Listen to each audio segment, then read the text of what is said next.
কি সমস্যা? মেয়েদেরকে রাস্তায় দাঁড়িয়ে বিরক্ত করছেন, আপনার কি বিন্দু পরিমাণ লজ্জা হয় না?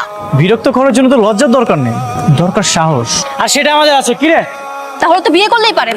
এভাবে অন্য মেয়েদের বিরক্ত না করে সারাদিন বাসায় বসে বউকে বিরক্ত করতে পারবেন। এই তোরা কি বলিস? বিয়েটা তাহলে করে ফেলি নাকি? কাজে অফিসে চল, তোমার আর আমার বিয়েটা আজই হবে। হাত ছাড় বলছি, আমি আপনাকে বিয়ে করব না।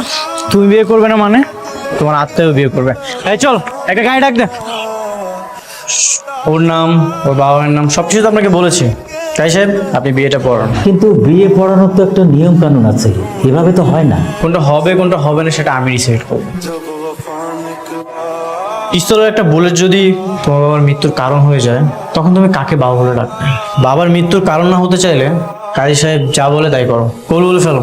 কাজী সাহেব, আপনি বিয়েটা পড়ান।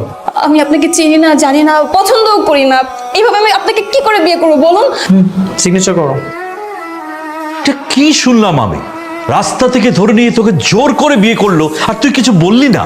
আমি সব ধরনের চেষ্টা করে দেখেছি, কোনোভাবে আটকাতে পারিনি। না না না, এখন তো থানায় যেতে হবে। যা হবার তা হয়ে গেছে, থানা পুলিশ করলে বড় বিপদ আরো বাড়বে।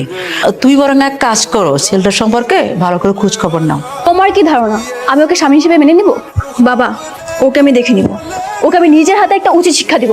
এখন তোমরা দুজন যাও। আসসালামু আলাইকুম শাশুড়ি আম্মা। শাশুড়ি আম্মা মানে? কে তুমি? আমি আপনার একমাত্র মেয়ের জামাই। ও আচ্ছা, তুমি সেই ছেলে যে কিনা আমার মেয়েকে জোর করে বিয়ে করেছে। এই কি আপনি? আপনার সাহস কত বড়? আপনাদের বাসায় কেন আসছেন? আমার শ্বশুরবাড়ি আমি আসবো না তো কে আসবে? না, আসবেন না, কারণ এটা একটা ভদ্র ফ্যামিলির বাসা। শুনুন, পকেটে পিস্তল আর রাস্তার মধ্যে মাস্তানি করলেই সাহসিকতা হয় না। মনে রাখবেন, আমি কোনোদিনও আপনাকে আমার স্বামী হিসেবে মেনে নেব না। শোনো, আমি কিন্তু কোনো কাছাকাছি করি না। এই যে বিয়ের কাগজও নিয়ে এসেছি, আইন অনুযায়ী তুমি কিন্তু আমার ওয়াইফ। এই চল। বাবা, তোমরা কোনো চিন্তা করো না, সমস্যা যেহেতু আমাকে নিয়ে হয়েছে, আমি এই সমাধান করব। আরে আমার সাথে করা অন্যায় প্রতিবাদ করতে গিয়েই তো তুই বিপদে পড়লি। প্রতিবাদ করতে গেলে এমন কত ঝামেলার সামনে চলে আসবে, কিন্তু জানিস, আমার বাবা মার জন্য আমার খুব কষ্ট হচ্ছে।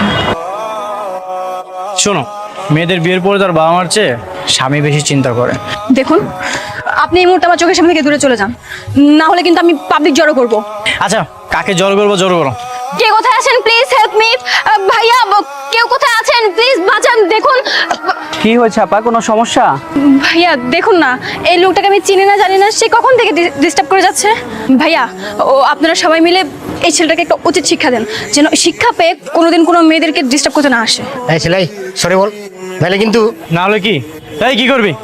মারবি? আয়। আচ্ছা, সরি বললেই তো ঝামেলা মিটে যায়, এত মানুষের সামনে মাস্তানি করার মানে কি? কাকে সরি বলবো? এই, ও আমার ওয়াইফ। এই যে ডকুমেন্ট দেখ। আরে এগুলো তো বানানো কাগজ, এমন তো কত বানানো যায়। থাকা পা, আর নাটক করার দরকার নাই। এটা তোর মিথ্যা না, আপনি তো সত্যি সত্যি তার স্ত্রী। ভাই, বিশ্বাস করেন, আমি ওনাকে চিনি না, এইসব বানানো, সবকিছু বানানো নাটক। আপনি চুপ থাকেন তো, এসব আদায়রা ঢং বাসায় গিয়ে করবেন। এভাবে রাস্তায় মানুষ ডেকে সিগারেট করার মানে কি? হ্যাঁ, তোরা অনেক জ্ঞান দিছস, এখন তোরা যা, আমরা হাজবেন্ডও একটু পার্সোনাল আলোচনা করবো। যা, আইন অনুযায়ী তুমি আমার ওয়াইফ, যতই চিল্লাচিল্লি করো না কেন কোনো লাভ হবে না।